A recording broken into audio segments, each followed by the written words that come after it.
ভাই আমি মাত্র দেখলাম Demon Slayer Infinity Castle Star সিনেপ্লেক্সে রিলিজ হয়ে গেছে।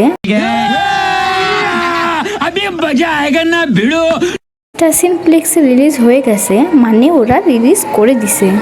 12ই সেপ্টেম্বর রিলিজ করার ডেট ছিল, কিন্তু ওরা খুবই লেট করে রিলিজ করছে। কিন্তু ফাইনালি ওরা রিলিজ তো করছে, এটাই আমার মনের শান্তি।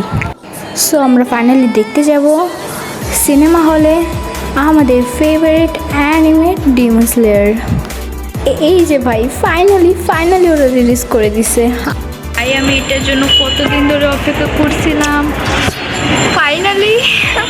ফাইনালি তোমরাও দেখতে যাও, আমিও দেখতে যাবো, আর আমি কবে দেখতে যাবো তোমাদেরকেও জানিয়ে দেবো।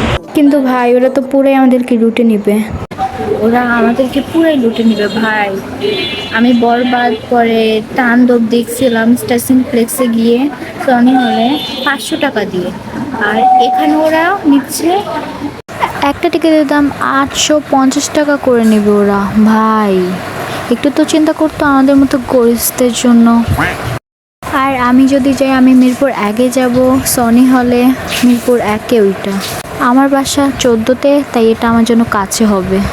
অ্যানিমে দেখা স্টার্ট করছিলাম, বাংলাদেশে অ্যানিমের নামগন্ধও ছিল না, কিন্তু এখন দেখো সিনেমা হলে অ্যানিমে রিলিজ হচ্ছে।